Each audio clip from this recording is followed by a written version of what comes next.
लोकसभा चुनाव अब नजदीक आ रहा है। सभी प्रत्याशी तैयारियों में जुट गए हैं और अपने अपने वोटरों को साधने में लगे हुए हैं। इसी क्रम में हमारे साथ हैं बसपा के उम्मीदवार हैं लोकसभा के बालकृष्ण चौहान जी। आइए हम बात करते हैं और जानते हैं किस तरह की तैयारी चल रही है आपकी क्षेत्र में। क्षेत्र में बहुजन समाज पार्टी के कार्यकर्ता लगातार कार्य करते रहते हैं। बहुजन समाज पार्टी के नीतियों को, बाबा साहब के मिशन को, माननीय कांसी राम की विचारधारा को, बहन जी के किए हुए कार्यों की जानकारी ये लोग लगातार देते रहते हैं। अपनी छोटी छोटी मीटिंगों से, गांव चलो अभियान से, कैडर कैंप से, ये सबको जगाते रहते हैं बराबर। और हम प्रत्याशी हैं तो प्रत्याशी को इनके किए हुए काम के आधार पर जनता जो है तय करती है कि इनकी नीतियां अच्छी हैं, इनके कैंडिडेट को जिताएंगे। ये जो कह रही हैं बहन जी, इनका शासन प्रशासन पूरे देश में ही नहीं दुनिया के लोगों ने लोहा माना कि इनके कार्यकाल में कोई गुंडई, कोई दबंगई, कोई लफंगई, कोई भ्रष्टाचार नहीं हुआ। सब लोग सुख शांति अमन चैन से जीवन यापन करते थे और सारे वर्ग, सारे जात, सारे धर्मों के लोगों ने इस बात को स्वीकार किया।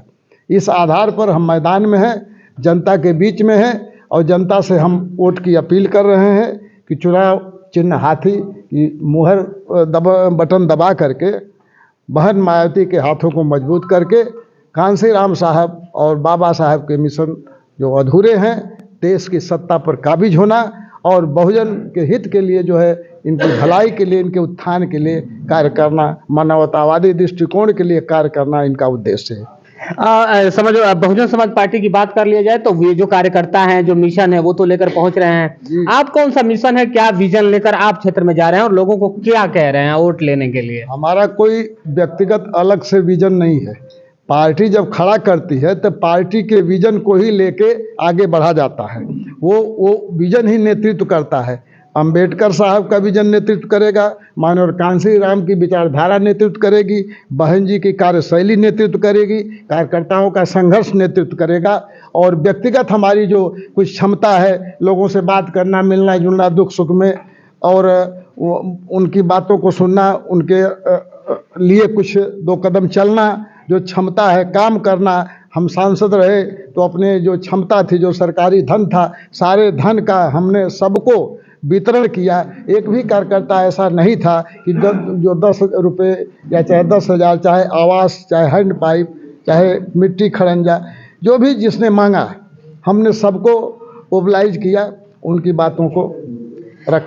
आपने बसपा से सांसद भी बने, बसपा में आपको सम्मान भी मिला, वो कौन सी बात जो आप बसपा छोड़ के चले गए थे? देखिए, ये सब चीज़ें राजनीति में कुछ विद्रूपताएं हो जाती हैं और गलत फहमियाँ भी हो जाती हैं, जो आम आदमी नहीं जान पाता है।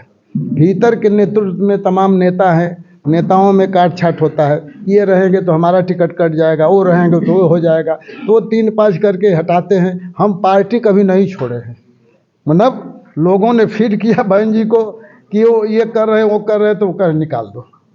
हमसे मैंने कोई वो भी नहीं पूछा गया स्पष्टीकरण की क्या गलती है कि हम सफाई, मतलब आपको पार्टी से निकाला गया। मगर ये चीज है कि सोशल मीडिया पे चलता है और लगातार लोगों के बीच में भ्रामक फैलाया जा रहा है। हाँ। कि आपने पार्टी को छोड़ दिया, जबकि सच ये है। वही तो कह रहे हैं कि भाई आम आदमी क्या जानेगा, आम आदमी तो यही जानेगा, लेकिन अधिकांश लोग जानते हैं कि निकाल दिए गए। यानी कि आप राजनीति के शिकार हुए।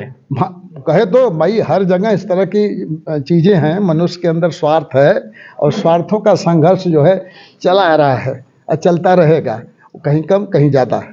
ओम प्रकाश राजभर हैं, वो लखनऊ चले गए हैं, क्षेत्र में भी प्रचार बंद कर दिए हैं 2 दिन से। आपके भाई रतजंदी हैं, अरविंद राजभर दिल्ली चले गए हैं। आपको तो पूरा मिला है फील्ड घूमने के लिए। क्या कारण है, जब से बालकृष्ण चौहान फील्ड में आए हैं, ओम प्रकाश राजभर और उनके बेटे अरविंद राजभर दोनों लोग लापता? अब देखिए, मुख्य कारण तो मेरे जो समझ में आता है कि अभी 8 तारीख को हमारी घोषणा हुई। आज जो है 11 है, 9-10 में चौथा ही दिन है।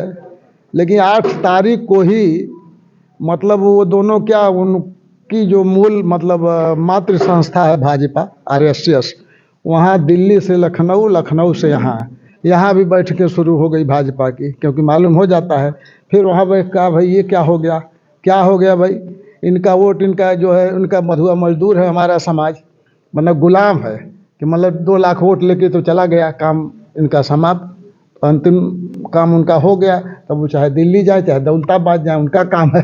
तो समाज कोई गुलाम नहीं ना है, मधुआ मजदूर नहीं ना है। वो नहीं ना बेवकूफ़ है कि हमारी हिस्सेदारी नहीं है तो हम बेवकूफ़ हैं कि बस तुम्हारे वहाँ गिरे पड़े रहें। तो ये जानकारी उनको हो गई, तो अब गुड़ा भाग चल रहा है 3-4 दिन में कहानी जो है। वो कह रहे थे कि बसपा का जो प्रत्याशी आएगा हम सेटिंग कर दिए हैं, बसपा के जो प्रत्याशी आएंगे वो एकदम सपा को हराने के लिए आएंगे। हाँ, ये दाव उल्टा पड़ता नजर आ रहा है। ऐसा क्या चाल, ऐसी क्या सेटिंग बालकृष्ण चौहान कर दिए हैं? सेटिंग तो भाई हमसे वो किए नहीं, बसपा से किए होंगे, तब बसपा नेतृत्व ने जवाब देगा कि सेटिंग हुई कि नहीं हुई। उन्होंने तो कह दिया वीडियो में कि हमने सेटिंग कर दिया। अब बसपा नेतृत्व से आप पता करिए कि वो जो कह रहे हैं सही है कि गलत। हम तो प्रत्याशी हैं, हमें क्या मालूम, हमसे तो एकदम उनसे परिचय है, न कोई बात है न चीज। तो ये थे बसपा प्रत्याशी, लोकसभा प्रत्याशी बालकृष्ण चौहान जी। इन्होंने कहा है कि जो लोग हमें सेटिंग की बात कर रहे थे, दरअसल वो लोग सेटिंग कर ही नहीं पाए, सेटिंग तो उनकी खुद खराब हो गई है। अब देखना यह है कि लोकसभा चुनाव जैसे जैसे नजदीक आ रहा है वैसे वैसे चुनाव के साथ साथ मौसम भी गर्म हो रहा है। आप देखते रहिए मऊ तक न्यूज। मैं हूं संजय, नमस्कार।